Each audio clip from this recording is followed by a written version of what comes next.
नमस्कार।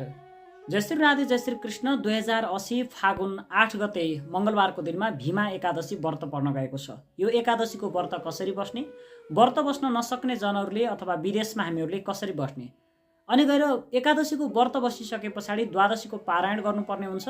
त द्वादशीको पारायण कुन समयमा गर्दाखेरि हामीहरूलाई यसको फल मिल्दछ। सँगै यो एकादशीको अत्यन्तै महत्त्व रहेको छ। हुन त सबै एकादशीको महत्त्व छ, त्यसमा भीमा एकादशीलाई अत्यन्तै महत्त्वपूर्ण मानिन्छ। माघ मास चलिरहेको छ चन्द्रमास अनुसार। यो माघ शुक्ल पक्षमा पर्ने भीमा एकादशी व्रतमा यदि हाम्रो घर परिवारमा आफन्तमा कोही व्यक्ति अकालमा परेर मृत्यु भएको छ, उसले प्रेतत्व योनि प्राप्त गरेको छ, पिशाच भएको छ, उसको पितृ हुन सकेको छैन, उसले चाहिँ दुःख पाइरहेको छ, कसैले भन्छ नि प्रेत भए पिशाच भए मेरो उद्धारका निमित्त कर्म गर भनेर, अथवा पितृहरू बारम्बार सपनामा आइराख्नुहुन्छ भने तपाईले पितृ उद्धारका निमित्त त्यो पिशाचत्वबाट प्रेतत्वबाट मुक्तिका निमित्त एउटा कर्म गरिदिनु भयो भने तपाईका ती आफन्त ती पितृहरू पनि उद्धार हुन्छन्, तिनीहरूको आशीर्वाद तपाईलाई प्राप्त हुन्छ र इहलौकी मुक्ति परलौकी मुक्ति त छँदैछ। भिडियोलाई अन्तिमसम्म हेर्ने कोसिस गर्नुहोला। सबैभन्दा पहिला आउनुहोस् तिथिमिति पञ्चाङ्गबाट। विक्रम सम्वत 2080 फागुन 8 गते मङ्गलबार, तदनुसार सन् 2024 फेब्रुअरी 20 तारिकको दिनमा देश तथा विदेशमा रहनुहुने सम्पूर्ण श्रद्धालु भक्तजनहरूले यो एकादशीको व्रत बस्न सक्नुहुनेछ। एकादशी तिथि 13:43 पला रहेको छ। मध्याह 12:09 जाँदासम्म एकादशी तिथि, तत्पश्चात द्वादशी तिथि लागेको छ। द्वादशी विद्ध एकादशी भएको कारणले यसलाई अत्यन्तै राम्रो मानिन्छ भने यस दिनमा विशेष गरेर अब एकादशीको व्रत बस्ने जनहरूले अघिल्लो दिनबाट नै शुद्धतालाई ख्याल गर्नुपर्दछ। अरू एकादशीको व्रत बस्नुहुन्न, तर यो एकादशी पितृको उद्धारका निमित्त मात्रै बस्न चाहनुहुन्छ अथवा कुनै कामनाले बस्न चाहनुहुन्छ भने पनि बस्न सक्नुहुन्छ। भोलिपल्ट अब हामीहरू 8 गतेको एकादशीको व्रत बस्ने हो भने अघिल्लो दिनदेखि नै ब्रह्मचर्यलाई ख्याल गर्नुपर्दछ। नुहाइधुवाइ गरेर हातखुट्टाका नङहरू काटेर, अथवा अब विशेष स्वस्थानीको व्रतमा बस्नु भएको छ भने त काट्नु मिलेन, होइन भने अत्यन्तै विशेष रूपमा चोखो रहेर तपाईँहरू ब्रह्मचर्यको पालना गर्दै भगवानको नाम स्मरण गर्दै शयन गर्नुपर्ने हुन्छ। शयन गरिसकेपछि अब एकादशीको दिन बिहान हजुरहरूले सबैभन्दा पहिलो कुरा त हजुरहरू सूर्योदय हुनुभन्दा पहिला नै उठेर ब्रह्म मुहुर्तको समयमा उठेर स्नान गर्नुपर्दछ र स्नान गर्दाखेरिमा हजुरहरूले सङ्कल्प गर्नु। अलिकति हातमा जल लिनु, त्यो स्नान गर्ने जललाई हातमा लिनु, अनि जलमा थोरै जौतिल कुसका टुक्रा मिसाएर आज मैले फलानु नाम फलानु गोत्र भएकी मैले अथवा अरू सबैले स्नान गर्दै हुनुहुन्छ भने हामीहरूले यसरी आज पितृको उद्धारका निमित्त, जस्तै आज कुनै पितृ यही पितृ हो भन्ने उहाँको चाहिँ नाम गोत्र थाहा छैन, उहाँ फल्नु गोत्र फल्नु पितृको उद्धार होस् भनेर उहाँको उद्धारका निमित्त मैले एकादशी व्रत बस्दैछु भनेर त्यस्तो कामना छ भने, छैन भने आज यो एकादशीको व्रत बस्दैछु भनेर त्यो जलले शिरमा त्यो जल यसरी राखेर त्यसपछि स्नान गर्नु होला है। स्नान गर्नु होला। स्नान गरिसके पछाडि हजुरहरूलाई थाहा छँदैछ सधैँको जस्तै सफा शुद्ध वस्त्रहरू धारण गर्ने, अब गुरु मन्त्र जप गर्ने, दैनिक बिहानमा केही पूजापाठ गर्ने गर्नुभएको छ, मन्त्र जप गर्ने गर्नुभएको छ भने त्यो कर्म सक्ने। त्यो कर्म सकिसके पछाडि अब तपाईँले भगवान विष्णुको आज नारायण स्वरूपमा विशेष पूजा गर्नुपर्ने हुन्छ। भगवान विष्णुका मूर्तिहरू छन् घरमा, फोटाहरू छन्, शालिग्राम हुनुहुन्छ अथवा कुनै पनि चिजहरू बालगोपाल लड्डु गोपाल राख्नुभएको छ भने उहाँलाई रामका कुनै पनि भगवान विष्णुका फोटा मूर्तिहरूलाई राख्ने।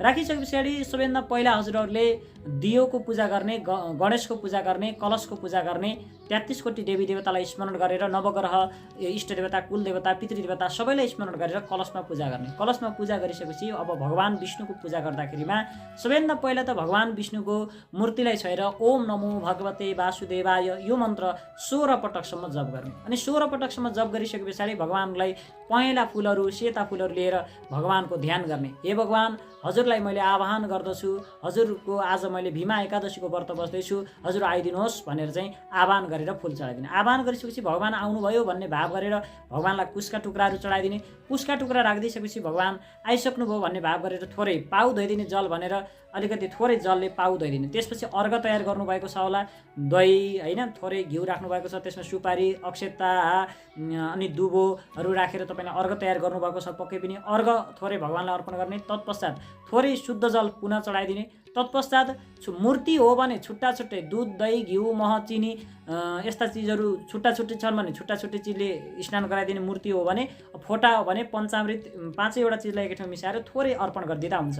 अनि छुट्टा छुट्टै यी 5वटा चिजहरूले स्नान गराइदिइसके पछाडि पुनः पञ्चामृत चढाइदिने, पुनः थोरै शुद्ध जल चढाइदिने, त्यो चढाइदिने। तत्पश्चात अब खोटा भने थोरै यसो पुछपाछ गर्ने, मूर्ति भने राम्रोसँग त्यसलाई पुछपाछ गरेर अनि भगवानलाई वस्त्र लगाइदिने। वस्त्र लगाइदिने, सेता पहेँला वस्त्रहरू लगाइदिन सक्नुहुन्छ, चन्दन लगाइदिने हैन। अनि गएर चाहिँ तुलसीका पत्ताहरूको चाहिँ माला बनाउनु भएको छ भने माला लगाइदिन सक्नुहुन्छ, अरूको माला लगाउन सक्नुहुन्छ, जनै सुपारी तपाईसँग भएका चिजहरू अर्पण गर्नुहोस्। भगवान विष्णुको पूजा गर्दै हुनुहुन्छ तपाईँको कारणले गर्दाखेरि अक्षता, चामलका अक्षता नचढाउनु होला, जौका तिलका अक्षता चढाउनुहुन्छ, चामलका अक्षता नचढाउनु होला।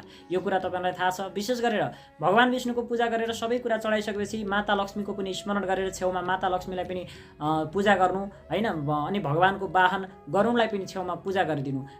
त्यसपछि भगवानको पूजा सकिसके पछाडि अब धूप दीप नैवेद्य गर्नु, धूप गर्नु, दीप गर्नु हैन, नैवेद्य गर्नु। नैवेद्य गर्दाखेरि तुलसी पत्र राखेर भगवानलाई भोग गर्नु। तत्पश्चात एकैछिन धूप दीप नैवेद्य गरिसके पछाडि एकैछिन ओम नमो भगवते वासुदेवाय यो मन्त्रको एकछिनसम्म आनन्दसँग ध्यान गर्दै भगवान विष्णुको शङ्ख चक्र गदा पद्ममा भगवान आइरहनु भएको छ भन्ने भाव गरेर ध्यान गर्ने। ध्यान गरिसकेपछि यो मन्त्रको जप गर्ने, ओम नमो भगवते वासुदेवाय अथवा ओम नमो नारायणाय, यस्ता किसिमका मन्त्रहरूको जप गर्ने। अनि हामीले पनि राख्छौँ भीमा एकादशी व्रत कथा, यो जुन माघ शुक्ल पक्षको एकादशीको व्रत कथा छ। आफैसँग पुस्तक छ भने आफैले पढ्ने, सुन्ने अथवा युट्युबबाट पनि सुन्न सक्नुहुन्छ। मैले पनि राख्छु, सुन्न सक्नुहुनेछ। अनि एकादशीको कथा सुनिसके पछाडि आफूले पाठ गर्न जानुहुन्छ भने गीता पाठ, भागवत केही आउँछ भने त्यो पाठ गर्ने, विष्णु सहस्रनामहरू पाठ गर्ने। तत्पश्चात भगवानको भव्य रूपमा आरती गर्ने, जय जगदीश हरे भनेर त्यो भव्य रूपमा आरती गर्ने। आरती गरिसके पछाडि भगवानको प्रदक्षिणा गर्ने, पुष्पाञ्जली गर्ने। पुष्पाञ्जली गरिसकेपछि भगवानलाई एउटा दक्षिणा चढाइदिने। हे भगवान, यो पूजामा कुनै पनि कुराको चाहिँ कमी भएको छ भने हजुरले यो दक्षिणाद्वारा परिपूर्ति गरिदिनु होला भनेर दक्षिणा चढाउने। तत्पश्चात भगवानसँग क्षमा प्रार्थना माग्ने। हे भगवान, मैले जाने नजाने जस्तो जाने त्यस्तै हजुरसँग पूजा गरेँ, मेरो पूजाहरू प्रसन्न हुनु होला भनेर भगवानसँग क्षमा मागेर ढोग गर्ने। तत्पश्चात आफ्नो काममा लाग्ने अथवा दिनभरि मन्त्रहरू अब काममा लागे पनि मन्त्र समय समयमा जप्ने, यसो कथाहरू सुन्ने। 10 पटक सुन्दा 100 पटक सुन्दा पनि केही फरक पर्दैन कथा सुन्ने कुरालाई हैन। समय भएमा सुन्ने, आफ्नो काममा लाग्ने। दिनभरि आफ्नो काममा लाग्नुहोस् र बिहान जुन एकादशीको जुन भगवान विष्णुको पूजा गरिसके पछाडि तपाईँका बुवाआमा हुनुहुन्न, सासू ससुरा हुनुहुन्न अथवा कुनै पितृको उद्धारका निमित्त तपाईँ गर्दै हुनुहुन्छ भने घरको दक्षिण भागपट्टि अथवा पूजा कोठाको दक्षिण भागपट्टि पितृको फोटा छ भने पितृको फोटा अगाडि पनि एउटा दियो दक्षिण फर्काएर बालिदिने। छेउमा एउटा कलश राख्ने, कलशमा फुल, पहेँला, सेता फुलहरू राखिदिने। अनि अगाडिपट्टि एउटा भाँडोमा छुट्टै एउटा गिलास अथवा एउटा कलशमा चाहिँ दुध, दही, घिउ, मह, सक्खर, सक्खर अनि अलिकति गङ्गाजल, कुश, तुलसी पत्रहरू राखेर पितृका अगाडि एउटा शरबत पानी पनि राखिदिने है। पितृको पूजा गर्ने, पितृलाई एउटा पहेँलो सेतो कपडा चढाउने। यो कर्म पनि तपाईँले एकादशीको पूजा सम्पन्न गरिसकेपछि गर्नुपर्ने हुन्छ र आफ्नो कर्ममा तपाईँहरू लाग्ने। दिनभरि आफ्नो काम गर्नुहुन्छ, बेलुका पख पुनः सन्ध्या समयमा पुनः एकचोटि दियो निभेको छ भने दियो बाल्ने। अनि गरेर संक्षिप्तमा दियो कलश गणेश पूजा गरेर भगवान विष्णुको संक्षिप्त पूजा गरेर धूपदीप नैवेद्य आरती गर्ने। अब सकिन्छ भने रात्रि जागरण गर्नु भनिन्छ, त्यो नभए पनि कमसेकम 11-12 बजीसम्म बसेर रात्रि जागरण गरेर हरिहरि भन्दै शयन गर्नु। अनि गएर भोलिपल्ट अब तपाईँले भोलिपल्ट के छ त भन्दाखेरि बिहान हिजोको जस्तै एकादशीको दिनमा जस्तै तपाईँहरू अत्यन्तै छिटो उठ्नुपर्ने हुन्छ। अत्यन्तै छिटो उठ्ने भनेको सूर्योदय हुनुभन्दा पहिले उठेर चाहिँ स्नान गर्ने। स्नान गरिसके पछाडि अब हजुरहरूले मैले भने नि पितृको उद्धारका निमित्त हामीले कर्म गरेका छौँ र भोलिपल्ट फेरि भीमा द्वादशी परेको छ। शास्त्रमा भीमा द्वादशीको दिनमा यस्तो कर्म गरियो भने पितृको उद्धार हुन्छ भनिन्छ। त्यो भएको कारणले गर्दाखेरि पितृको नाममा ओम नमो भगवते वासुदेवाय पहिला सुरुमा भगवान विष्णुको पूजा गर्ने हैन। त्यो पूजा सँगै त्यो पूजालाई त्यो पारायण नगर्दै ओम नमो भगवते वासुदेवाय भन्दै 108 पटक भगवानलाई हवन गरेर आहुति दिनु। अब आफैले दिनु सके भएन भने गुरुहरूद्वारा गर्नु, सकेसम्म गुरुहरूद्वारा गर्नु, त्यो नभए आफैले गर्नु अथवा घर नजिकै मन्दिर छ भने मन्दिरमा गएर आहुति दिनु। अब विदेशमा भएका जनहरूले अब स्वदेशमा रहेका गुरुहरूलाई आफूले आफ्नो पितृको नाममा गर्न पनि तपाईँहरूले अराउन सक्नुहुन्छ।